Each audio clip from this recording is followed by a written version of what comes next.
catch the last of the sunshine. Oh, it is kind of chilly. It's a little bit chilly. I think I got fooled. I think that I have been fooled because it is a little bit chilly out here. We'll see how it goes. All right, we are on chapter 6,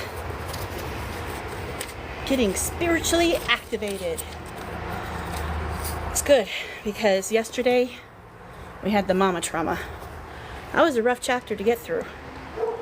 I did do some homework. I went and found my family tree, and I've got colonial shit all throughout there. So much colonies. But I could not really see any records of slaveholders, but with colonies and land in North Carolina and Virginia, yeah, I guess I gotta look somewhere different to find that shit, because it's not like it's gonna be hiding out in plain sight in my family books, right? Hell no. They're gonna bury that shit. Okay, getting spiritually activated. Every human must decide whether they will walk in the light of creative altruism or the darkness of destructive selfishness. Life's most persistent and most urgent question is, what are you doing for others? Martin Luther King Jr., The Strength of Love. To approach racial justice in a heart-centered and embodied way is no easy feat. It takes courage and constant compassion, which is supported through our soul care. We all have a shadow side, but white supremacy intentionally encourages us to deny our challenging emotions and just ignore discomfort, ours and others alike. Let me read that again, because that was poignant. We all have a shadow side, but white supremacy intentionally encourages us to deny our challenging emotions and ignore discomfort, ours and others alike. Consequently, many of us are unable to navigate the most complex, confusing, and critical systems on the planet, ourselves. Luckily, I've created 5 precursors for getting spiritually activated, as I like to call it, in order to engage in authentic rather than performative racial justice. These prompts will help you to begin the work of caring for your soul first by illuminating what's there. They have been carefully cultivated based on my work helping thousands of individuals and global companies commit to racial justice. And if you're ready to dive deep and do the work, then they can help you too. There are reflection questions for each of the prompts, and I suggest setting aside some quiet time to be with yourself, journal, and reflect on the answers. All in one go or over a few days.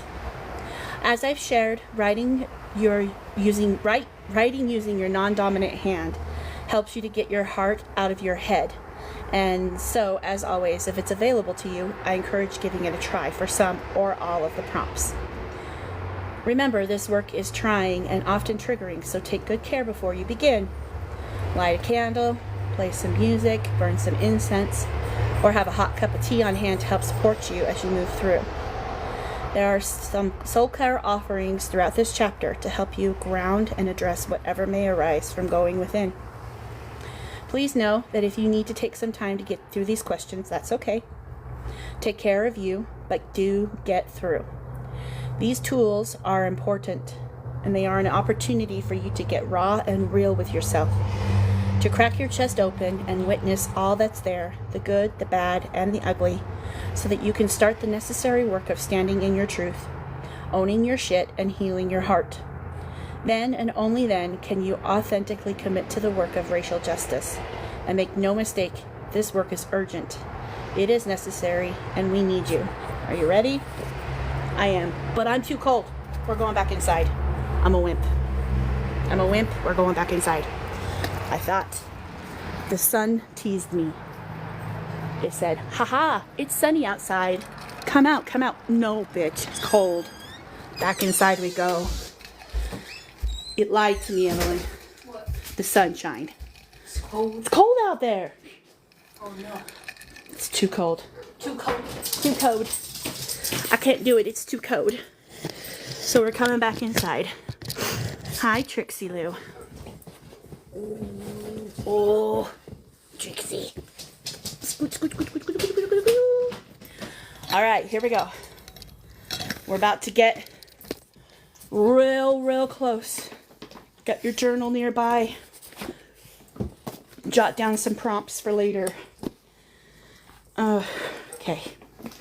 We're going to get raw and raw Sarah reactions because this is what I do.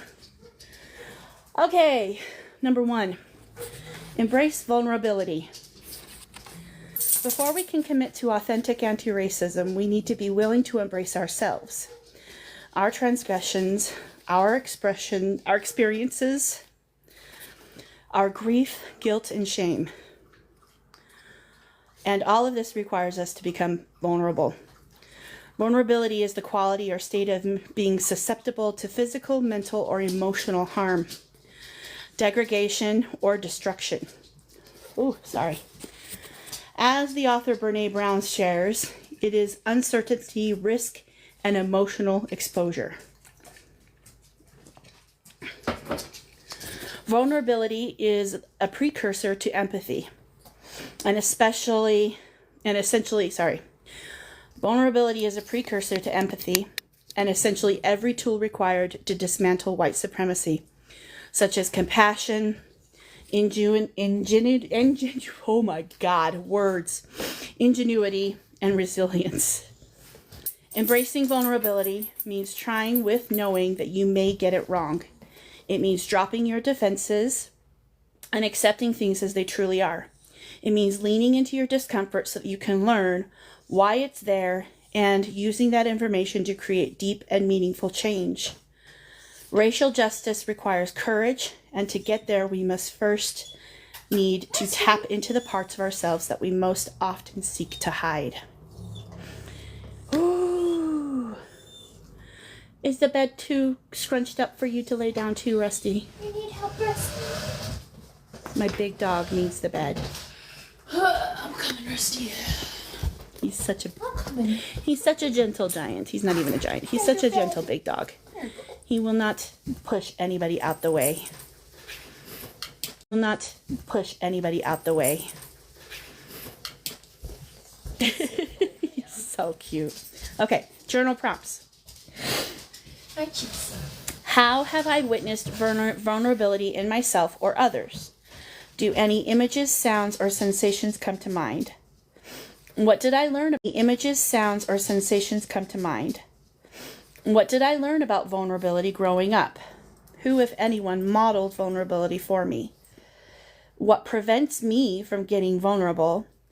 And what do I find scary or hard about being vulnerable? Are there any real threats to my being vulnerable? Oh, sorry, my nose is dripping. That's because it's cold outside. How might vulnerability support me in connecting with others and advancing racial justice? Oh, okay. Oh, yeah, no, I was in the bathroom.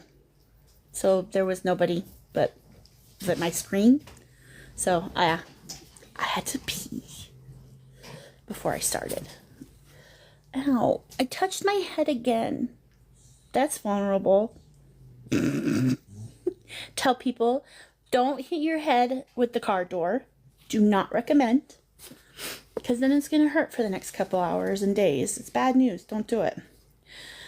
Okay, so step 1, and this is, to get spiritually activated for racial justice. First thing we have to do is embrace vulnerability. The journal prompts one more time, just in case you needed to jot them down. How have I witnessed vulnerability in myself or others? Do any images, sounds, or sensations come to mind? What did I learn about vulnerability growing up? Who, if anyone, modeled vulnerability for me? What prevents me from getting vulnerable? What do I find scary or hard about being vulnerable? Are there any real threats to my being vulnerable? And how might vulnerability support me in connecting with others and advancing racial justice? Vulnerability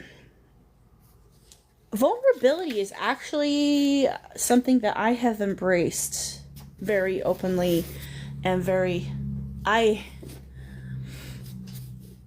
years ago, when I first learned about vulnerability and figured out from Brene Brown, when I first read Daring Greatly, I think is what it was. No, Dare to Lead. And her other one. Oh, there was another one about that she did. It was an audiobook.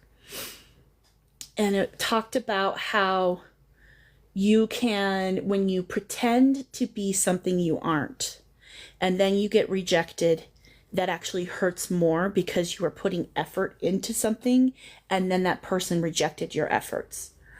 And then if you're just yourself, and you are yourself authentically and vulnerably 100%, and they still don't quite gel with you, then that just means it's not a failure on you. It's not a failure on them. It just means you don't gel, and you'll find your people. So when I heard that story of hers on Brene Brown, I think it was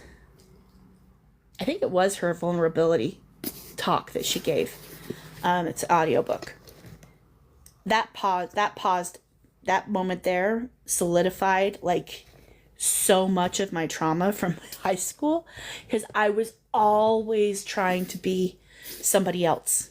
I was always trying to be whoever wanted me to be, and then I was constantly getting rejected. And so it was during that moment that I decided I was no longer going to do that. So that was maybe 5 or 6 years ago. So if you don't like me, it's because you don't like me. It's not because, and it's because we don't fit well together. And that's okay, because I'm not going to pretend to be somebody. Hi, Erica. I'm not going to pretend to be somebody and then get rejected. So I would rather be rejected because we just don't get along, because we don't jive. But so far I haven't had anybody that I've really had that problem with. I think most of the time when you show up vulnerable, other people feel comfortable and can be vulnerable with you too. Connecting with our vulnerability is a major challenge in a world that constantly tells us to be anything but. If you can, finding time to practice the art of surrender can help.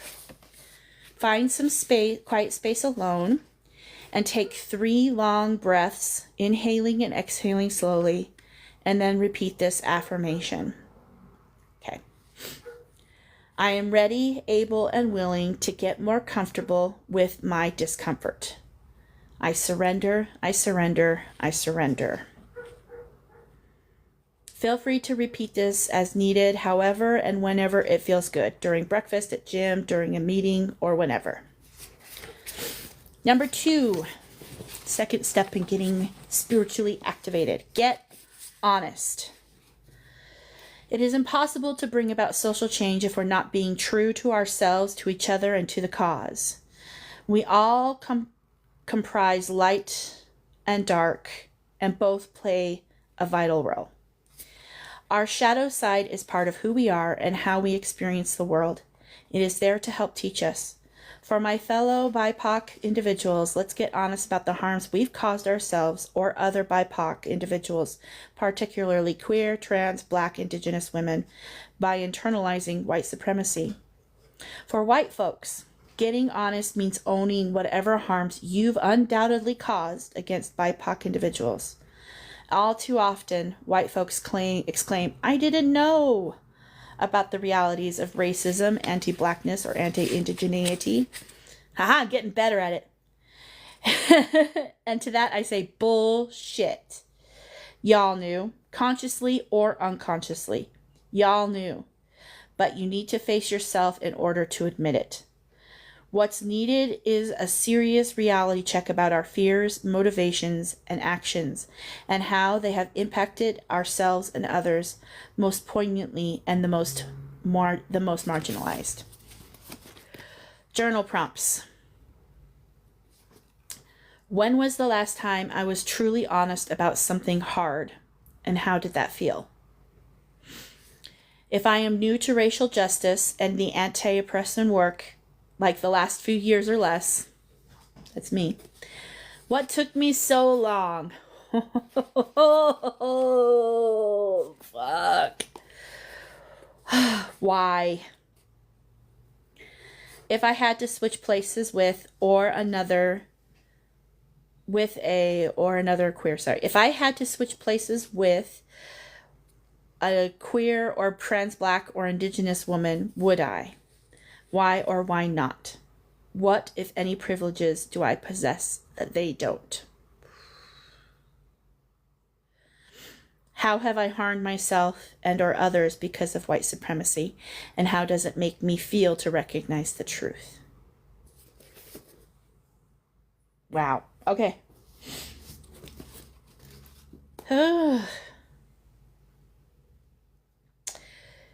If I am new to racial justice and anti-oppression work, what took me so long?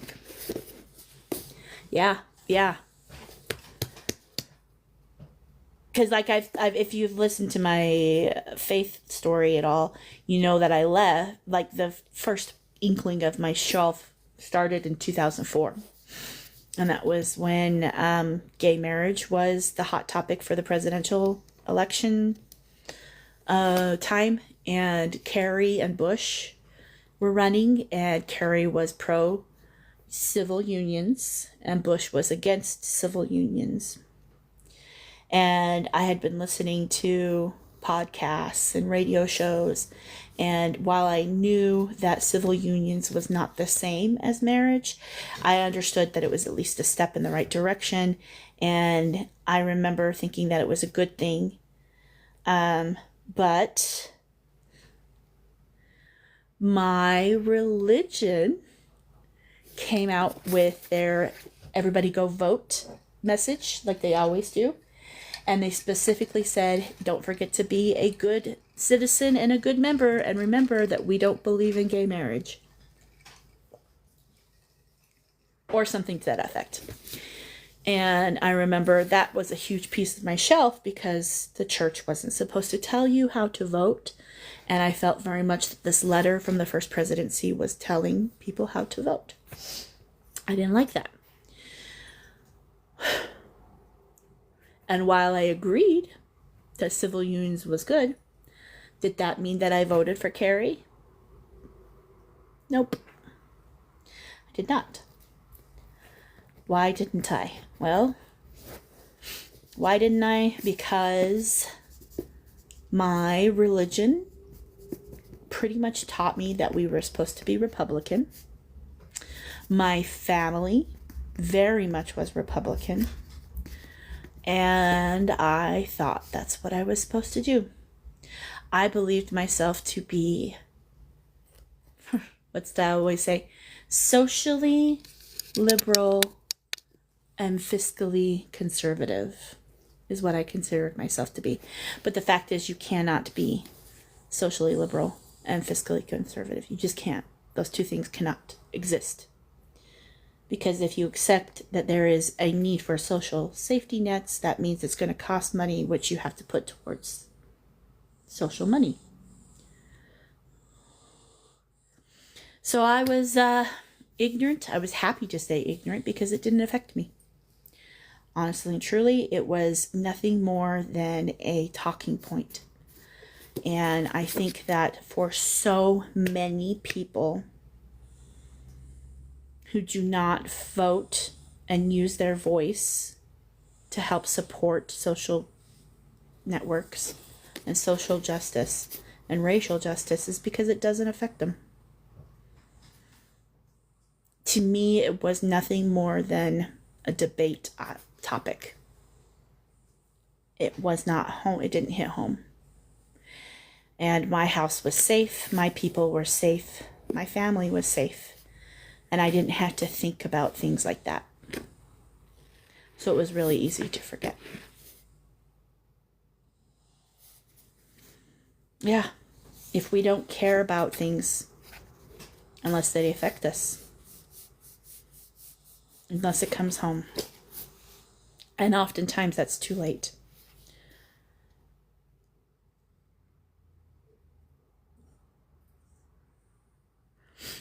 Okay, acknowledge your anger. Number 3. Anger is a strong feeling of displeasure, annoyance, and hostility, often resulting from some way we feel we've been treated unkindly or unfairly. This emotion has really gotten a bad rap, but why? All emotions are useful, informative, and show up for a reason. Anger arrives to inform us that something is wrong and something needs to change, or some boundary needs exerting. And that is some seriously important info for us and those around us to have. It is what some choose to do with their anger that has everyone's undies in a twist.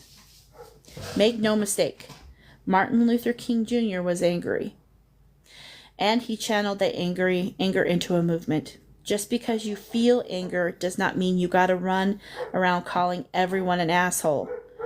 Anger has and continues to be at the forefront of many leading social justice revolutions.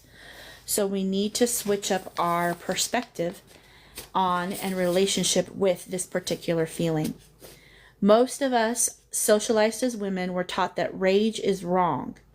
We were made to feel ashamed or guilty for expressing ourselves in this way, especially Black women and femmes. This is even more true in the spiritual sense, as many gurus teach you that you can't be both spiritual and angry. Well, I say fuck that. If you aren't outraged at the injustices in the world, then you either don't care or aren't paying attention.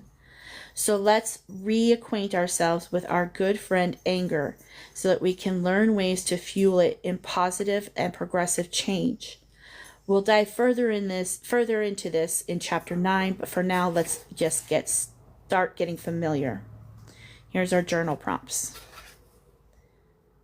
Can I sometimes call people that? What did we call them?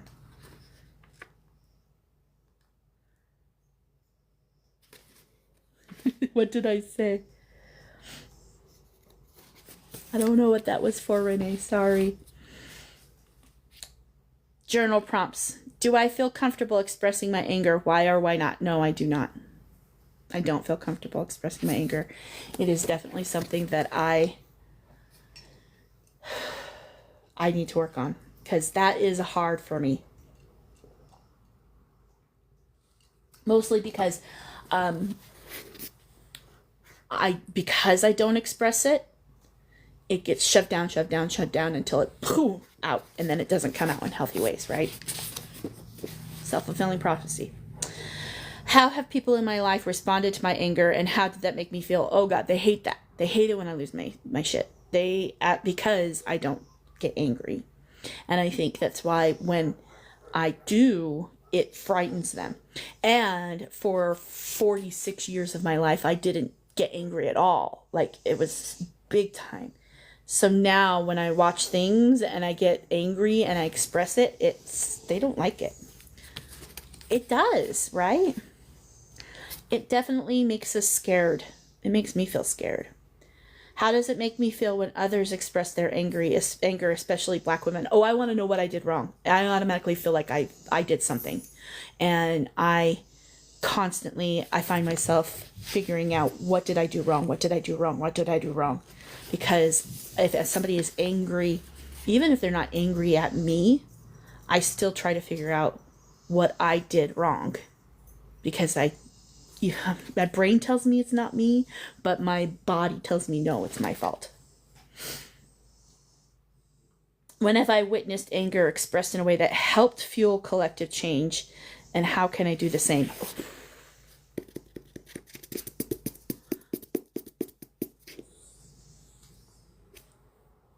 I'm going to have to think on that one.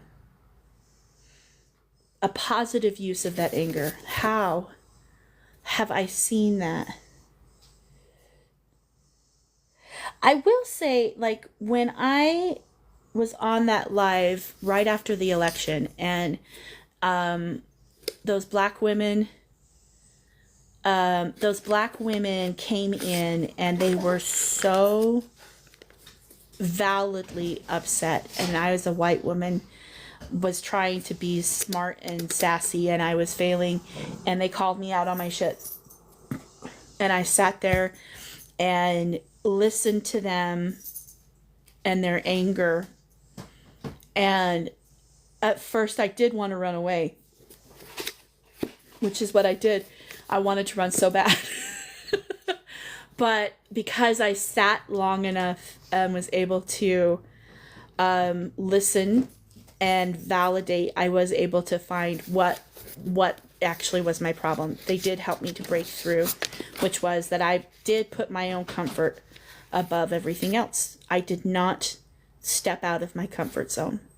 And so that was a good challenge to me in it. But yeah, that was a rough time. But man, it was one of those transformative nights. I would never be the same after that. I have not been the same after that. Talking about, let alone diving into our anger, can bring up all kinds of ish. We can feel disconnected from our bodies, trying to access an emotion many of us have repressed for decades, not our entire lives, if not our entire lives. Many of us will find the ego fights us hard on this one, and anxiety can enter the scene at a fierce and rapid pace to distract us from actually accessing our anger. If you feel like things are getting anxious, swirly, or simply too much, inhale through your nose for 4 long counts. Hold your breath for 6 counts, and then slowly exhale out of your mouth for 7 counts. 4, 6, 7. Repeat 2 or more times until you feel grounded. That's good to know. If you're ever feeling a little bit angry and you need to calm the body, inhale through your nose for 4, hold for 6, exhale through your mouth for 7.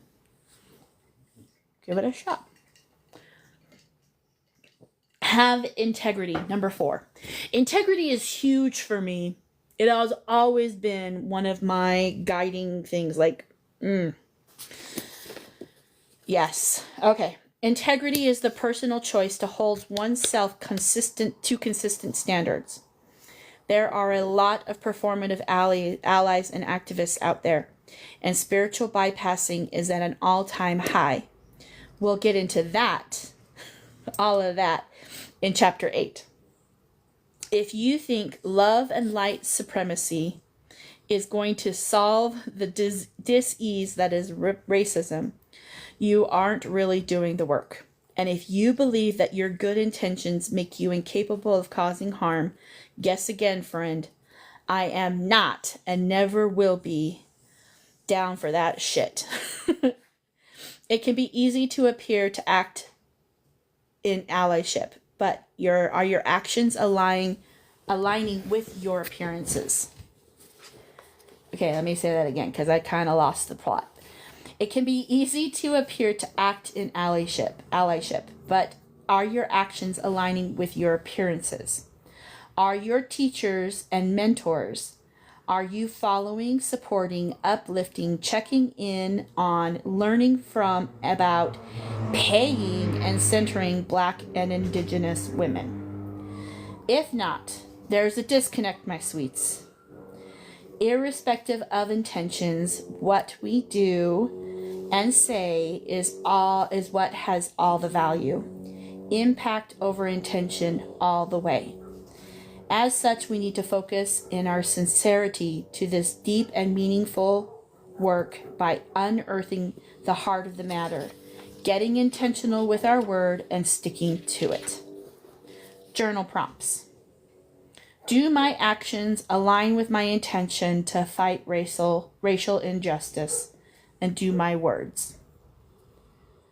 Do I use spirituality as a means to defend, deny, or ignore my shadow side and the way it can cause harm in my racial justice efforts? Okay, sorry, I thought I skipped the page, but I did not. Why am I addressing my racism or internalized oppression now? If I'm new to this work in the last few years or less, that's me. What took me so long? Mormonism took me so long. What am I willing to lose in the name of racial justice? And what am I willing to gain? Oh, that's a good one. That's a really good one. Oops, sorry guys. Number 5, acceptance and action. Authentic anti-racism requires us to act, to bring about change whenever possible. There is much about ourselves, our community, and the world that can change and still needs changing.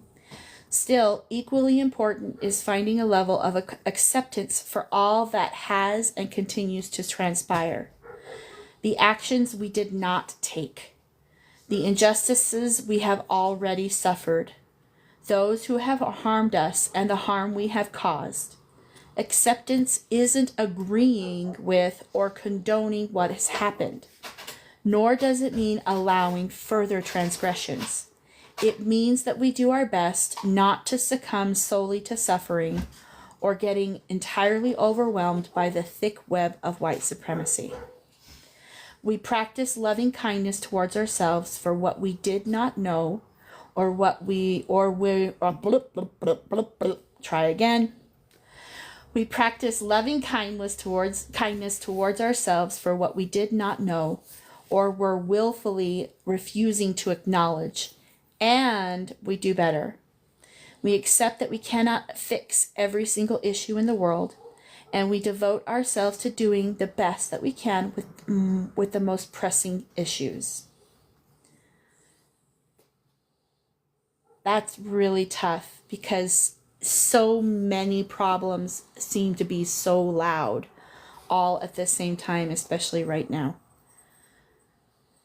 Oh, prioritizing is hard. Folks get tripped up in the coulda, woulda, shouldas, and here's the thing. If you're practicing authentic anti-racism, you're going to grow and evolve every day. You're going to reflect back in a week and think, dang, I needed to wake up. Feeling guilt, grief, or shame can be part of the process of uncovering your truth and the truth. But if we get stuck there, we won't keep growing and flowing and engaging with this fight. Accept what needs accepting and then get the fuck to work. Journal prompts. What do I need to accept about myself or my actions? How can I use my mistakes to create meaningful change? What can I do to support myself when I feel overwhelmed by all the oppression in my life or in the world? How can I practice more compassion towards myself, especially queer and trans Black and Indigenous women and others? Sorry, read that again. How can I practice more compassion towards myself and others, especially queer and trans Black and Indigenous women? Okay, that was a real reflective task. How did it feel? You've come a long way, exploring inward, unearthing your ish, and beginning to address all that is there is hard, and it is necessary. Now, let's continue the important work of tending to our hearts. Energy cleanse, that's today's soul work, self-care. Ba-da-ba-da-ba-ba. Energy cleanse. You've been diving deep, and chances are you're feeling the impact not only emotionally and spiritually, but mentally and physically. If, when you can, honor yourself with a long shower as a means to help you cleanse and purify your energetic field. The more you lean into our innate state of being, the more we can withstand our discomfort and commit to a much needed personal and collective change. And this practice can help. When you finish the prompts above, take a shower and imagine the water washing away all that no longer serves you. Perhaps it is now an outdated identity, harmful situations you've experienced, or harms you've caused for others, or the fear of embracing your anger. Recall the fear or frustration you've named in Chapter 2's exercise. Which was, if you remember what Chapter 2's exercise was? Back. That was a long time ago. It felt like ages. That's Chapter 3. Oh, yeah. Oh, wait. The call to action was the getting past the good. Check to see if your need to be good is right running the show. That part. Pause, reflect, and take a breath and ask yourself, am I trying to be perceived as good in this moment?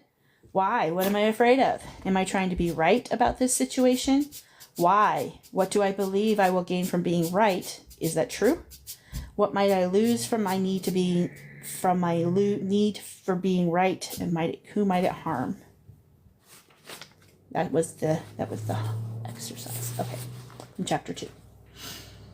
Call on your ancestors to support you in releasing whatever needs accepting and letting go. Imagine it flowing down the drain and ask the water to help purify you as you do. If emotions arise, let them surface, release, and be cleansed by the water. Scream if you need to. Cry if it feels cathartic. When you feel complete, let the water pour over the top of your head or your heart space. Imagine the water as healing energy nourishing you with all that you need to embrace your hard truths. Acknowledge the pain you've caused to yourself and others and commit to helping heal the collective. And repeat whenever you need help letting go. There you go, guys. You have permission to take a super long shower. We now have it. Okay, I'm going to pause there for tonight because next is chapter 7. And does anybody want to talk about any of those prompts, those journal prompts? Because there was a lot in there. This is definitely one that everybody should go journal about because, oh, doggy. Anybody want to come up and chitty chat? Whoa, that's a big face. Hey, Renee. Thanks for coming up. Hi. Let's talk about the one where it's like, what am I afraid of if I'm not, what was it? It's from chapter 2, but I didn't get to be here for chapter 2. Yes, chapter 2. The good, getting past good. Yeah. I missed that one. Do you mind if we talk about that a little bit? Yeah. So chapter 2 is about the barriers that stop us, essentially how we get in our way. Mm-hmm. And the first barrier was the need to be good and right. Mm-hmm. So that was the first thing, and how we always want to be the good girl. Because that's what we were trained to be, right? Yeah. Always be the good girl. That was such a barrier for me. Like for this one, when it's asking about why did it take so long? I think that the reason for me was that I feel like being good at it and being good in it were both, it felt unachievable. Yeah. And, oh God, that's so embarrassing to say now. But yeah, it's that thing of like, well, if I'm not going to do it right, then why put my time into it? Yeah. That's so true though, because it felt like it was such a daunting task that it almost felt like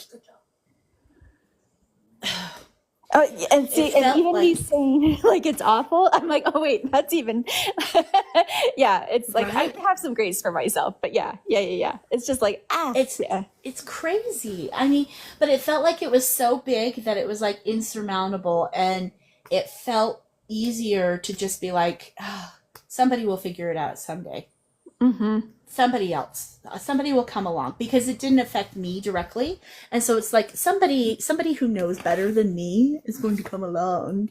You know what I think changed for me was, so when I went, my husband we all went to New York City for one of his conferences, and so I was just like, I need to find something for my kids and I to do, so we're not just stuck in the hotel all day.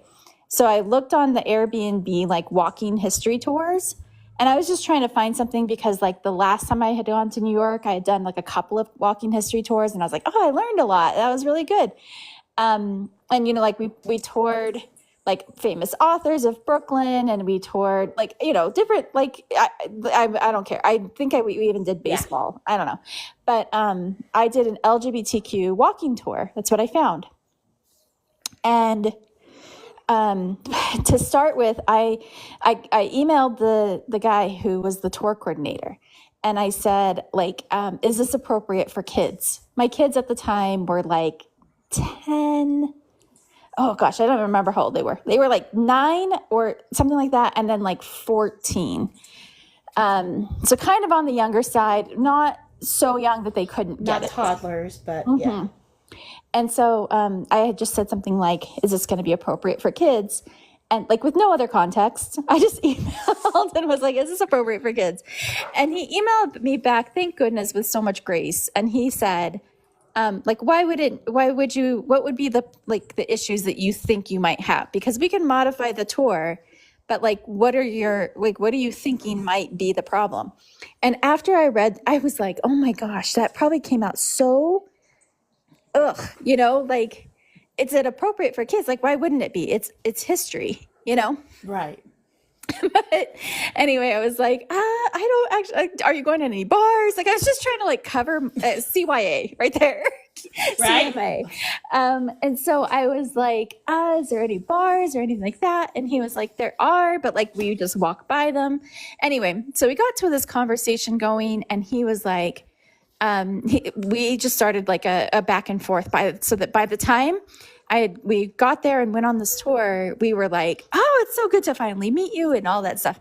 Anyway, so we were walking around and we're just sharing our histories and sharing our stories. And he said to me, you know, it's actually people like you who have curiosity that real change gets made. And he talked about it in terms of like the problem that we have often in like marginalized communities is that people do not care about them. So it's only the like 1% of the effects, or the, you know, whatever it might be, right? The marginalized group. And he said, what makes change is when people are curious enough to understand what's going on. Why is this group being marginalized? Why is this, you know, whatever? And he said curiosity is one of the biggest things that you can do to create progress. And that has always stuck with me. And it actually really changed the way I looked at things. And I said, you know, like, I was really embarrassed about how I approached you at first, like where I was like, is this okay? Is this going to be okay? And he said, that is where everybody starts when they are curious. They all want to know if it's going to be okay for them to ask questions. They all want to know if it's okay to be curious. And it is. So he was like, don't feel bad about that. That's where it always starts, with curiosity and wondering first, you know, like, is it okay to ask these questions?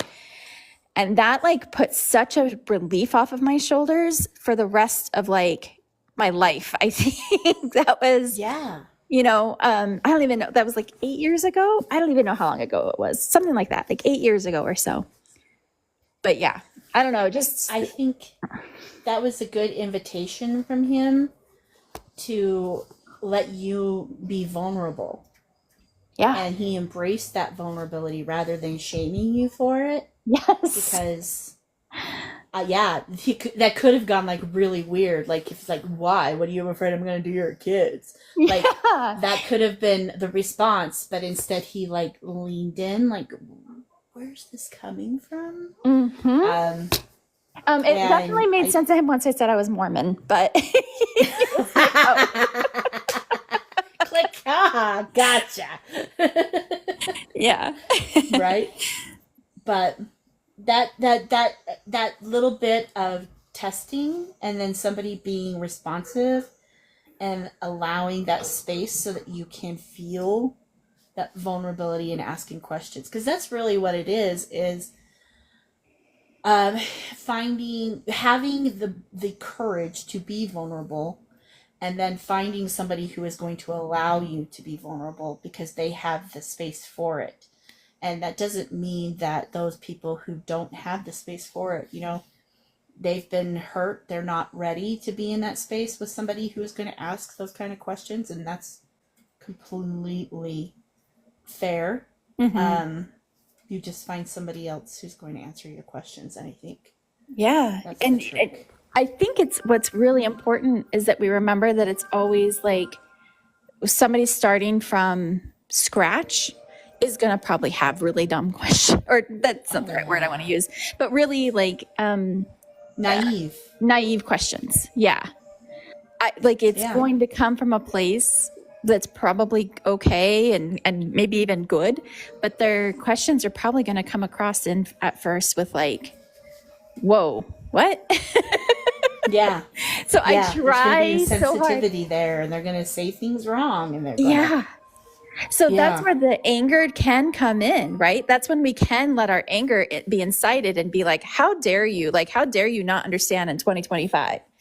But if we kind of use what she's talking about, where it's like, yeah, let the anger be there, but don't let it like create the situation where you're unable to actually do work. Yeah. Yeah. You know, like What it's, was I yeah, say? that's rough. You acknowledge the anger. But I do like the idea of when have I witnessed anger expressed in a way that helped to fuel collective change, and how can I do the same? Yeah, it's like like a good thing with that would just be like if we're talking about the Stonewall the Stonewall Inn. Sorry, I couldn't think of it. No problem. The Stonewall. Oh, you got a message or something coming in. The riots that kicked off. I lost you, Renee. Come back. Come back.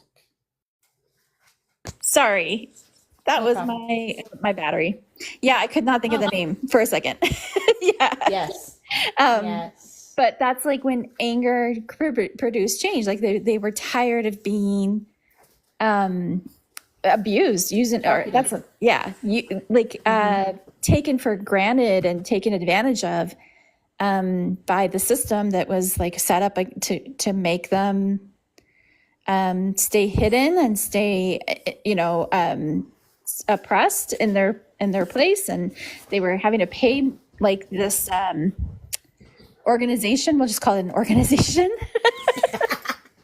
To keep them safe, but they weren't really safe, and it was just like so yeah, you get to a point where it's like this isn't okay, and Right. when you get pushed to that point, it's like, what do you expect? What do you expect people to do?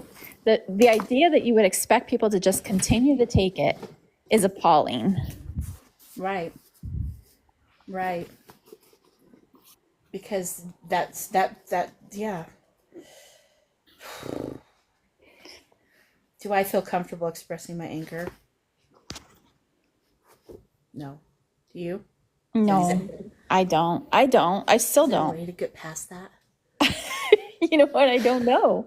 You know what's hard for me is that I feel okay about it until somebody reprimands me for it. And then I start Right. thinking about it again. And I'm like, was that not okay? Yes. That's Yeah. exactly it. That's exactly it. Yeah. It is very much those things. I had to actually tell Andy. I said, "Don't tell me that. Don't," because he would come to me and say, "The kids and the kids are afraid of you," is what he would say to me. And I said, "You gotta stop doing that." And the last time he tried to do that, I said, "You gotta stop weaponizing the children.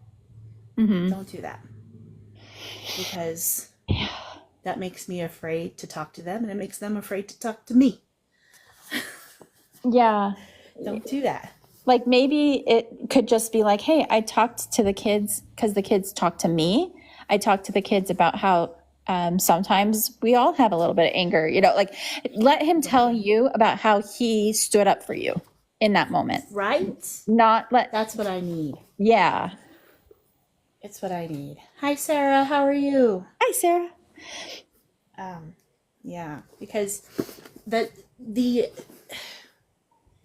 and it was so, I would say I think I'm doing better, but they're like, I don't know, maybe they don't. Maybe they don't think I'm doing better. But I feel like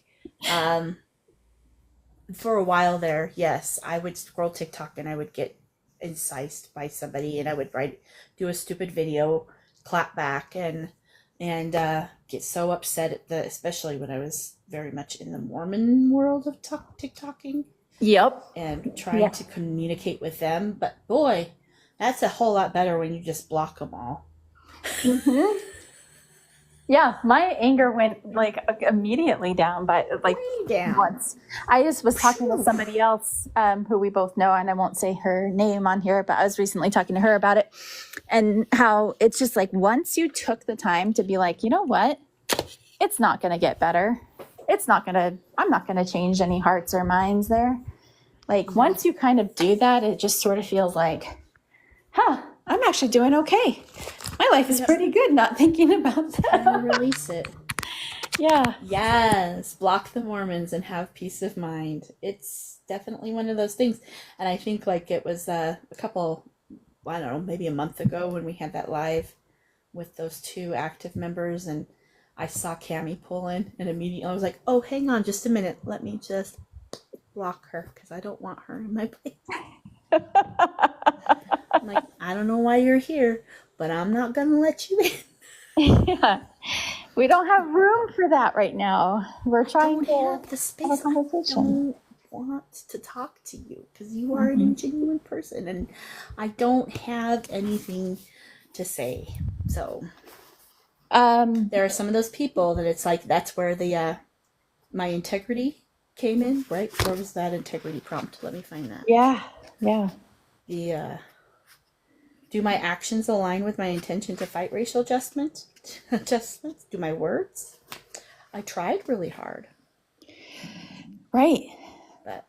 And we try, you know what's weird is I think we try to just like inform people, educate people. We do all those things, right? But when we're angry when we do it, it's not actually helping. So there is some of that where I can get where she's talking about like kind of figure out what the motivation is and also the outcome. I feel like there's both of those things and tied into the integrity part of it. If it's not going to align, then don't approach it that way. If you can't do it that way without it becoming obstruction to change, then it's time to step out of that mode. Not that mode, but that situation. And it's time to take a step back. If I can interject, just listening to the little bit that I've heard is you know, it's having those conversations, but remaining calm, not falling into those emotions. Mm-hmm. Because once you fall into those emotions, you could veer off like way left. You know? What's it called? Emotional regulation, right? Like have emotional regulation within it. I agree. Absolutely. Oh, Fern. Fem on fire. Yeah. Yeah, you missed the reading. Sorry. It was a short chapter, though. It was really short. It was lots of prompts. So I'll read through the prompts one more time. To get spiritually activated is what this chapter was. So the first thing to get first step, she said, is to, and watch it on YouTube, to embrace vulnerability. And the prompts are, how have I witnessed vulnerability in myself and others? Do any images, sounds, or sensations come to mind? What did I learn about vulnerability growing up? Who, if anyone, modeled vulnerability for me? Did anybody model vulnerability for you guys? That's a good question. My parents.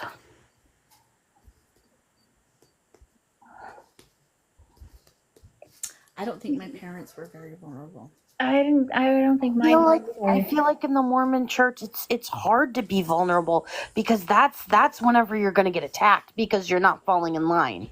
Because you gotta be stern. Mm-hmm.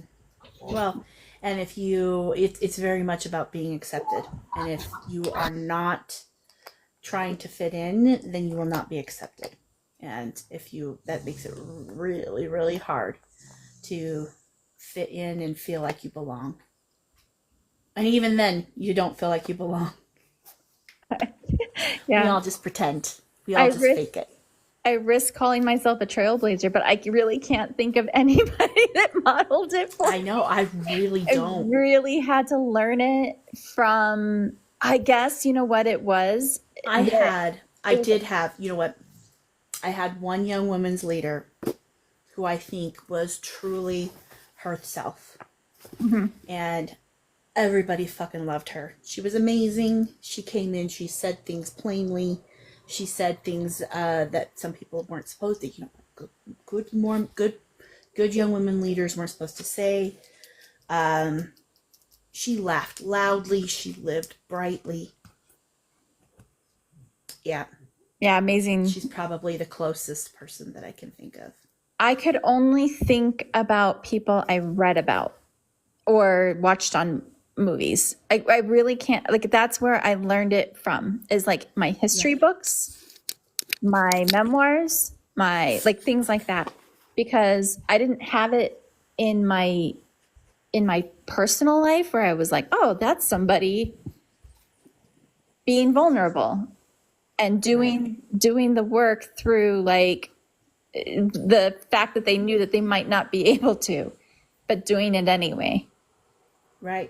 That didn't happen around me because it was like, unless you knew you were going to succeed, you didn't do it. That was like one model for me. The other model for me is like, you don't put that out there because that's not for other people. That's none of their business. Well, the one thing that I do, like my grandma, like I said before, and Valkyrie knows this, she was a die-in-the-wool racist, like hardcore, very, very bad. And I would stand up to her constantly stand up to her, and my mom and dad would kind of throw a little bit of a fit just because he didn't want it to come back on him, I guess. But I would do it anyway. I would say, no, I have to stand my ground. Like, I'm not going to let her say these things. I'm not going to let her push me around. Like, this is not going to happen. The thing is that being vulnerable also means that you understand your boundaries. Mm-hmm.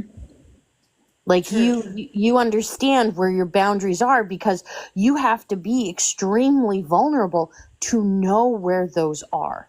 Like, you gotta just lay it all out there. And there's so many people who don't know their own boundaries, right? Ooh, and Yeah, that goes along with the integrity. I love how you're like, a lot of Sarah. That was a lot of Sarah all of a sudden there. But The millennial Zoom. I feel like Valkyrie right now, I feel like you have a pretty good understanding of your boundaries, but you're still trying to figure out some other ones as well. Oh, completely. Yeah. Always. And I mean, there's always going to be those boundaries that you're going to try to figure out. I coach people on boundaries and how to build them, how to maintain them, and how to negotiate for your best interests. I am an extreme advocate for negotiating for your own self-interest. That's what I do. I teach people that all the time. And in order to know your own boundaries, you have to go to those vulnerable areas of yourself, because you need to know what you have to protect. Absolutely. And what is, you have to be able to know what is your core self. Yes, and realize when those are going to get encroached upon, so that you can put that protection in place. Because, yeah. And if you look at this country, as its own, like, entity, right? Its own being, we have violated so many boundaries, not only for this place, but also for the people within it. And they're constantly being pushed. And right now we're getting a narcissist who is pushing our boundaries legally, and physically. And people are getting angry about that because we realize they're pushing our boundaries. Whereas the other side, the supporters of, they have no boundaries. Their boundaries are what is told to them. That's why I would tell people that I would be talking to online about this, like my cousin, for example. But I would say, know your limits. That's fine. You don't have to agree with me. You're not going to, but know your limits. Know what you're not okay with. And I would tell him that consistently, because I knew that he didn't think about that. He wasn't thinking about that. He was going to let that limit be pushed and pushed and pushed. Right. Goalpost move, goalpost move, goalpost move. And I actually said that to somebody, an old high school friend of mine. I said that to him when he was saying things about transgender people, that I was like, are you, like, you're getting this straight out of like the pits of hell. Like, where is this even coming from? It was so hateful, and it was so full of misinformation too. But and I don't believe in hell. But anyway, he was just so far off. And I told him, you need to know at what point you're not going to believe something that you hear. You need to know at what point it's not okay. And you know what he did? He said to me, I don't need to know anything. I don't like them, and I will believe anything somebody tells me about them. And I was like, block, immediate block. Like, I will, no, this is somebody who I will never get back. Never. Yeah. Yeah. And that happens. And I'm really proud of you for sticking up with your boundaries and, advocating for other people. And sometimes there are people who are not going to be there. And the thing is that, with those boundaries, right, with those boundaries that we negate for ourselves to help us create rules around other people to agree upon, those things that are interesting is the fact that the other people have their goalpost move constantly.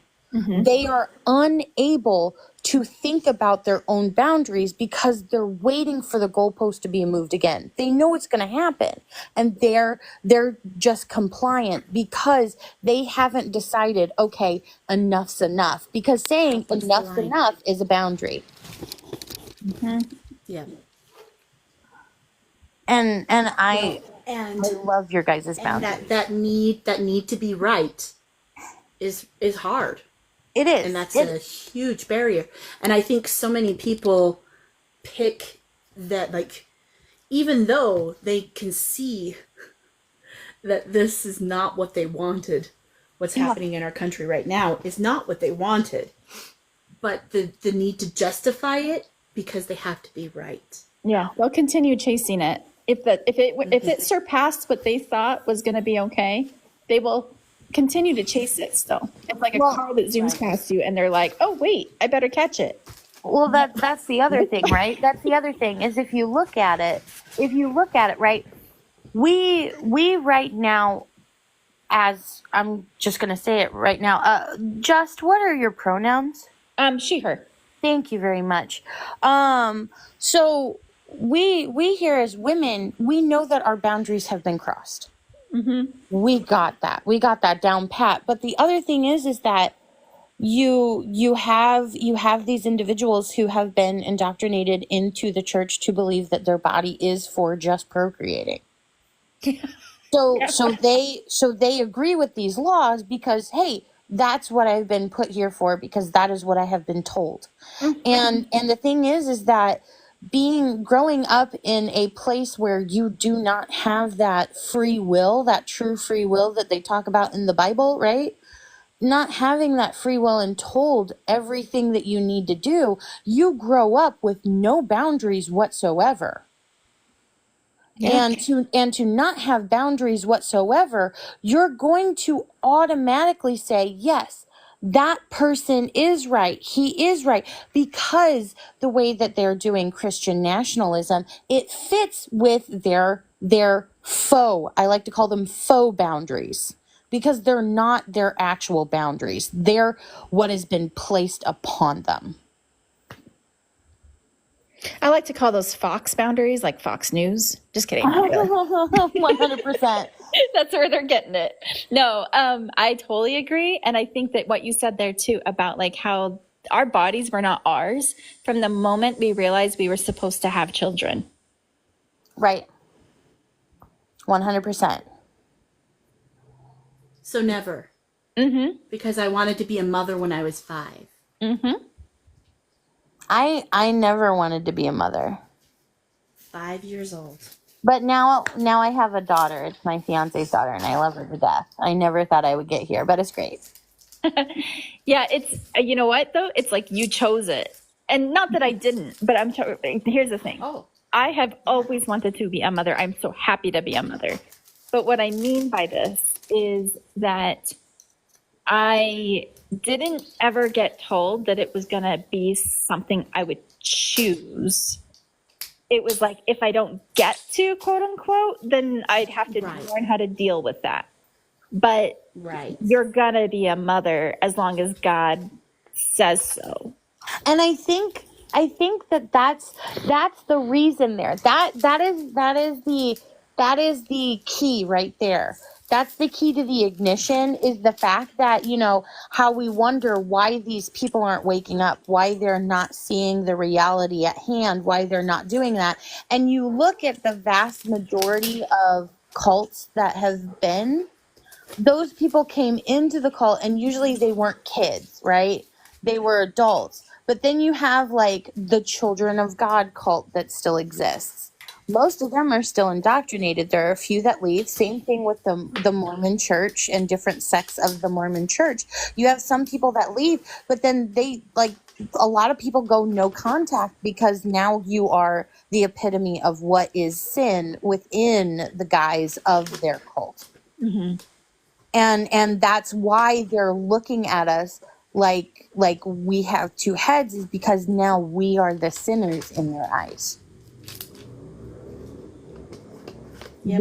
We are the ones who are going to be judged, right? Mm-hmm. And it's like, okay, well, and it's hard to get somebody out of full-blown indoctrination. And like, that's why I love Valkyrie, because I like to ask her where that turning point happened. Like, I know some people that I've watched in the Mormon faith that have come out of it is because once they got into the Mormon church and got their crazy outfit and their handshakes through the hole and everything like that, like, that's whenever they realized, what the hell is this bullshit? Like, this is what I've waited so long for. No, I don't want this. And it's kind of the same thing with Scientology. There's a point where they reach where they're like, wait a minute, what even is this? And it's because, let's face it, Mormonism, Scientology, a lot of Baptist Christianity, and especially like Southern Christianity itself, is all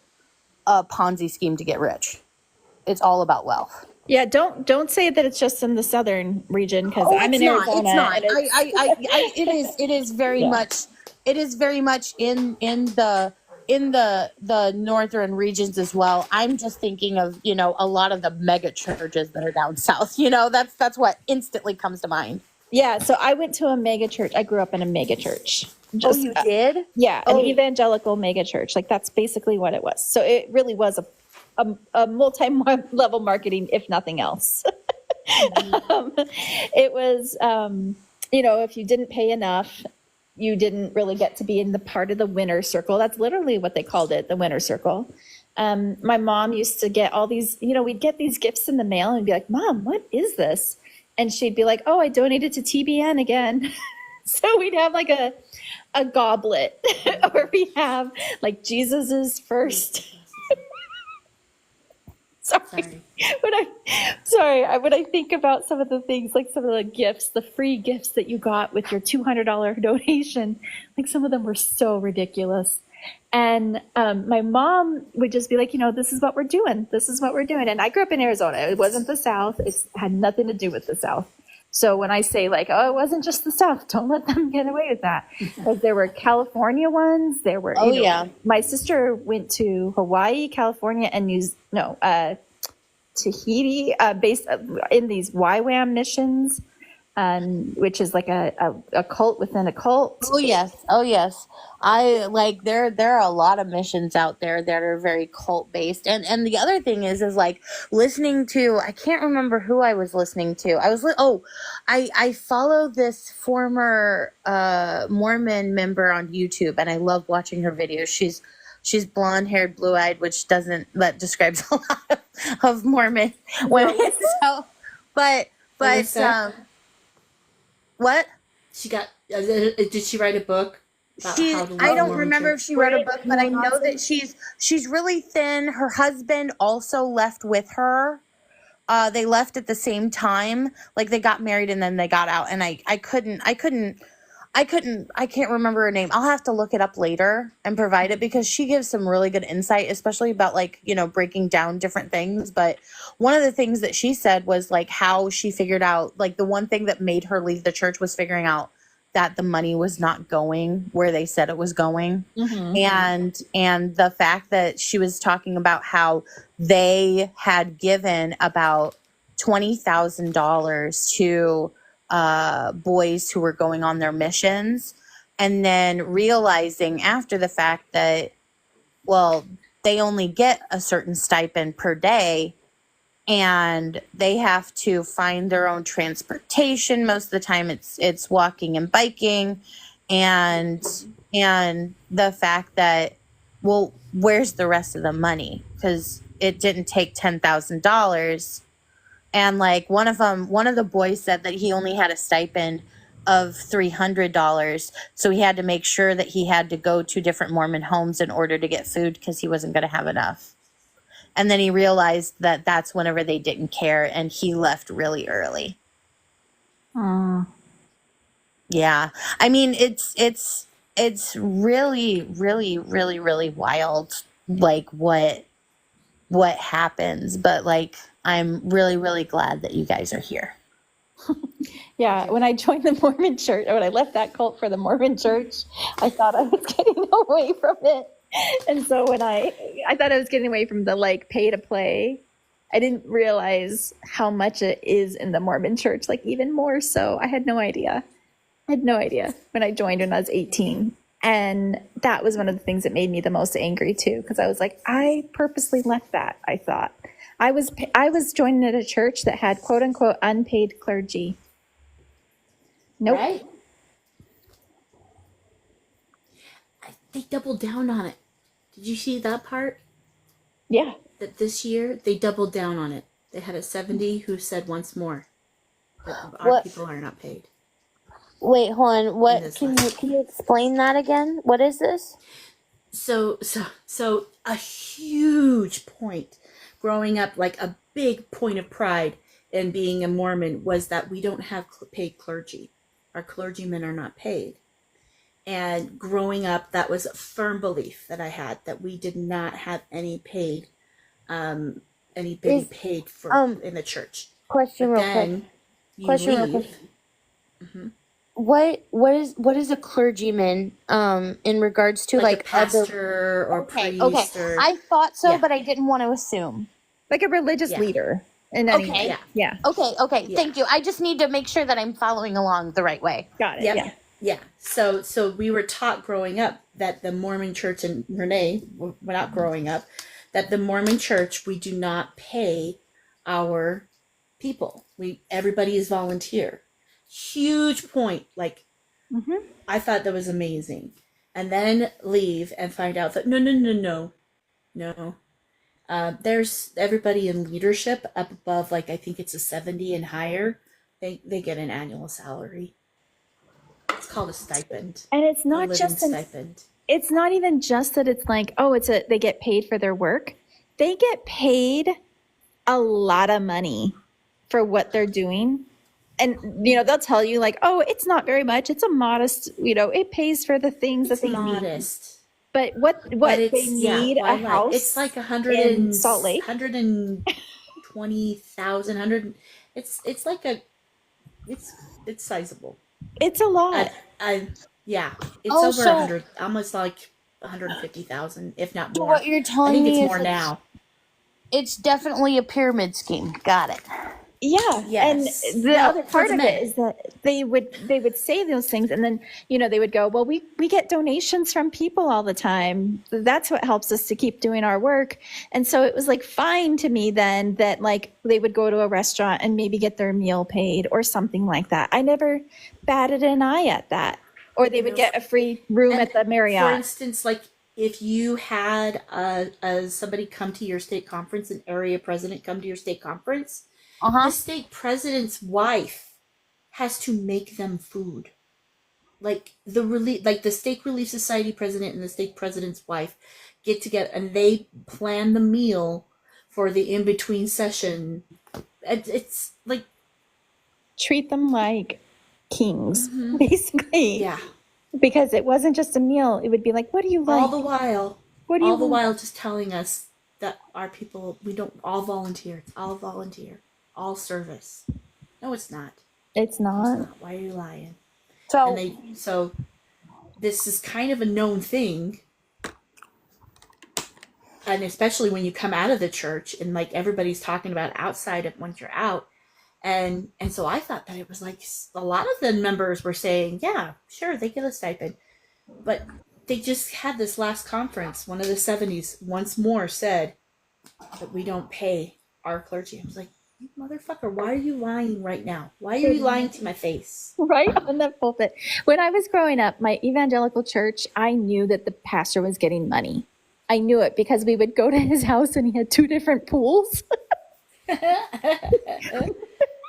backyard. You're like, His backyard had 2 pools. So there was like the doesn't really baptism add pool, up. and there was like the fun swim part. oh, I love how he's feeding the poor with his pool. That's Yeah. nice. He would literally probably get a tax write-off for his pools because he used one of them for a baptism font, basically. Oh my God, he totally did. 100%. Yeah. What a bitch. If he wasn't already not paying taxes anyway, because he's a pastor. But anyway, so yeah, I knew that. And that's one thing that I would just be like, oh, that's so embarrassing. That's so embarrassing of my religion. I do not like this part. I'm going to keep believing la, la, la, but that's so embarrassing. And so when I found the Mormon church and they said, we don't pay our clergy, I was like, sold. That is so freaking cool. And then, you get, and I'm sorry, and I'm talking in circles, but I'm just trying to say, yeah, the fact that they lie about it to your face like that, because at least the other people didn't lie about it. You know what? You're not Right? talking in circles. You're talking in a spiral, and you're getting there. And I loved every minute of it because it was literally you were unraveling everything. Like It's just so crazy. I was in a Lutheran church, so but I learned early on. Like I knew early on I was not religious whatsoever because I think I was probably about 7. Like I remember it. I remember sitting there and saying the Lord's Prayer and being like, why am I asking to be forgiven of my sins? I'm 7. What did I do? Like, what? No, I'm just, I'll go, okay, I'm done. And then like, I was not invested at all anymore. And then I had to do communion, and I did it because my grandmother, who was the covert narcissist that used religion as her tool to manipulate people, she wouldn't stop bothering my dad, so I did it for him. And I told the preacher, I said, I'm not reading any of this. I do not want to, not right now. This is not where I want to be. I'm just doing this so that Joan doesn't harass anybody. And the best part about it is he was like, well, you're going to need to do this. And I said, no, what you're going to do is you're going to pass me, because if you don't, you're going to have my grandmother breathing down your neck every single Sunday whenever she comes to church. Do you really want that? Everybody in this town hates her. And he looked at me and he goes, just remember some, and that's fine, because he knew that I was right. And so he was like, that's fine. He just didn't want it. So I passed without really knowing anything because I didn't want to, and I stood my ground. Yeah. These toxic people, they can do a lot. They can do a lot without doing anything. because Very much so. their reputations precede them.